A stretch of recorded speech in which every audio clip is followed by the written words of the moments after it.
ஐந்து கரத்தோனை போற்று, ஆணை முகத்தானை போற்று, மூஷிக வாகனனை போற்று, மூலப்பரம்பொருளை போற்று, சித்தி புத்தி விநாயக பெருமானை போற்று. குருவே சரணம். இணையத்தாள் இணையம் இதயங்களுக்கு வணக்கம். இது சனிப்பெயர்ச்சி பலன்கள் 2025. சனிப்பெயர்ச்சி எப்படி இருக்க போது வர 29/3/2025 நைட்டு ஒரு 9:44 திருக்கணித பஞ்சாங்கப்படி சனி பகவான் கும்பராசியிலிருந்து பெயர்ச்சி ஆகி மீனராசிக்கு உள்ள என்ட்ராகிறார். இது ரிஷபராசிக்கு எந்த மாதிரியான நன்மைகளை தரும் அப்படிங்கிறது பார்க்கலாம். தீமைகள் அப்புறம் பார்க்கலாம், நன்மைகள் எப்படி தரும் அப்படின்றது பார்க்கலாம். சனியை பொறுத்த வரைக்கும் ஒரு பாவகிரகம், அது நிறைய பிரச்சனைகளை தருது அதோட திசையில் அப்படிங்கிறது எல்லாருக்கும் ஒரு தெரியும். ஆனால் இந்த சனி கஷ்டத்தை மட்டும்தான் தருதா அப்படின்னா இல்லைங்க. சனி மிக நன்மைகளை நிறைய பேருக்கு தந்துக்கிட்டு தான் இருக்குது. எப்படி அப்படின்னா, ஒருத்தர் பூமியில் எவ்வளோ நாள் வாழ போகிறாருங்கிறதே சனி தான் சொல்கிறாரு, சனி தான் முடிவு பண்ணுறாரு. அப்போ ஆயுள் காரகன் சனின்னு சொல்கிறோம். இது தவிர ஒருத்தங்க குலதெய்வத்தை பற்றி கேட்குறாங்க அப்படின்னா, அவங்க குலதெய்வம் அவங்களுக்கு அனுகிரகமாக இருக்குதா இல்லையா, அந்த குலதெய்வம் எங்கே இருக்குது, எப்படி இருக்குது, அது என்ன தன்மையில் இருக்குது, இது எல்லாத்தையும் சனி தான் சொல்கிறார். அப்போ இந்த சனிங்கிறது தெய்வ அனுகூலமும் நம்மளோட ஆயுள் அனுகூலத்தையும் சொல்லக்கூடிய ஒரு மிக முக்கிய கிரகமாக பார்த்திங்கன்னா ஜோதிடத்தில் அமையுது. அப்போ ஏற்பட்ட சனி பகவான் பெயர்ச்சி ஆகி 11ஆம் இடம்னு சொல்லக்கூடிய உங்களோட ராசிக்கு லாபஸ்தானத்தில் நுழையிறார். எனக்கு தெரிஞ்சு சனி பகவான் நன்மைகளை செய்யக்கூடிய இடம்னா 3, 6, 11 அப்படிங்கிற இடம் ரொம்ப பிரதானமான அற்புதமான ஸ்தான பலமாக சொல்லப்படுது. அப்படி இருக்கக்கூடிய இடத்துல இப்போ உங்களுக்கு ரிஷபத்துக்கு லாபஸ்தானத்தில் சனி வர்றது சூப்பரான ஒரு அமைப்பு. இது வரைக்கும் இருந்த பின்னடைவுகள்லாம் நீங்கள் பொருளாதார ரீதியாக முன்னேற்றத்தை கண்டிப்பாக இந்த 2 வருஷம் தருவார். ஏன் அப்படின்னாக்கா, அடுத்தது பயிற்சிக்கு பார்த்திங்கன்னா ரிஷபராசிக்கு 7.5 சனியாக மாற போகிறார். அதுக்கு இன்னும் 2 வருஷம் டைம் இருக்குது. அப்போ அதுக்கு முன்னாடியே பார்த்திங்கன்னா பல நன்மைகளை பொருளாதார ரீதியாக தருவாங்க அப்படிங்கிறதுல மாற்று கருத்து இல்லை அப்படிங்கிறத நம்ம உறுதியாக எடுத்துக்கலாம். பொருளாதார சந்த உயர்வு அப்படிங்கிறது நிச்சயமாக ஏற்படும். குழந்தைய வழியில் ஒரு சில கசப்புகள் ஏற்படலாம் அப்படிங்கிறது இதில் இருக்குது. மனதில் எழக்கூடிய ஆசைகளை நியாயமாகவும் கட்டுப்பாட்டோடையும் வச்சுக்கிறது சிறப்பு.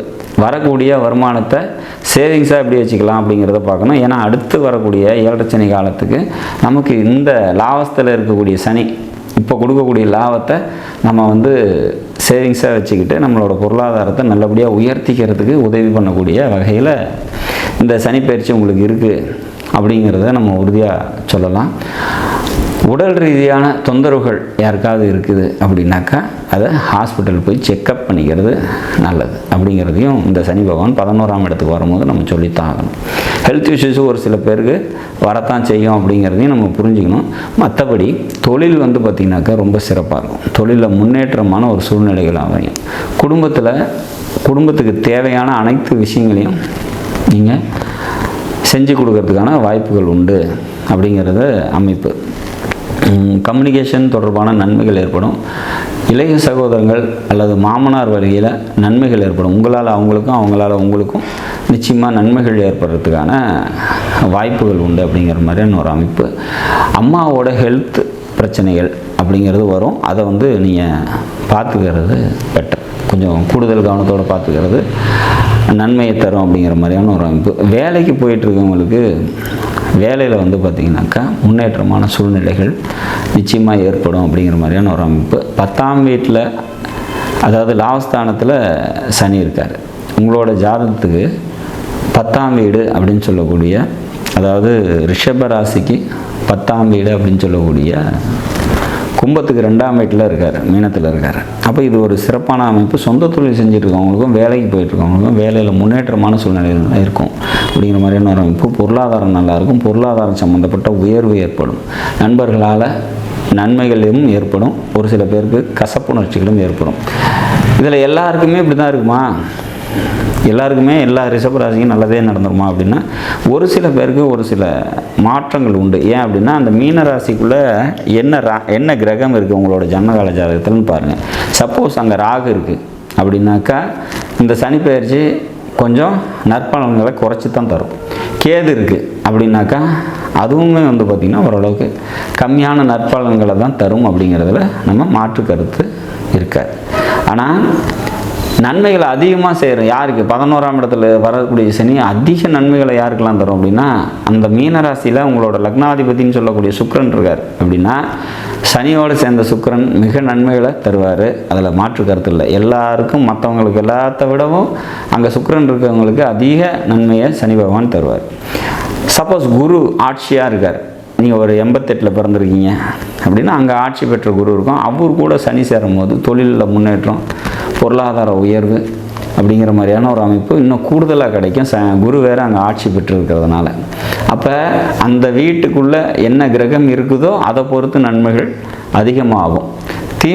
தீமையை தரக்கூடிய கிரகங்கள் அங்கே ஏதாவது இருக்குது அப்படின்னா அது கொஞ்சம் முழு பாசிட்டிவை தர முடியாமல் கொஞ்சம் தீமைகளை தரும். இது எல்லாத்தையும் தாண்டி நடக்கக்கூடிய தசா புத்தி உங்களுக்கு எந்த அளவுக்கு சப்போர்ட்டிவிட்டியாக இருக்குது, நல்ல நிலையில் இருக்குது அப்படின்னா அவங்களுக்கு மேலும் நன்மைகளை இந்த சனிப்பெயர்ச்சி நிச்சயமாக தந்தே தீரும். தீய வழியில் இருக்குது, அதாவது லக்னத்துக்கு ஆவாத திசைகள் நடக்குது அப்படின்னா இந்த சனிப்பெயர்ச்சி பெரிய நன்மைகளை தராது, ஓரளவுக்கு ஆவரேஜாக கொண்டு போயிடும் அப்படிங்கிறது புரிஞ்சுக்கணும். நம்ம எங்கே 11ஆம் இடத்துல சனி வந்துட்டார், அப்போ நல்லது நடக்கும்னு சொன்னாங்க, நமக்கு நடக்கலைன்னா அது ஜனனகால ஜாதகத்தில் இருக்கக்கூடிய தசாபுத்திகள் தான் அதுக்கு காரணமாக அமையும் அப்படிங்கிறத நம்ம தெளிவாக தெரிஞ்சுக்கணும்.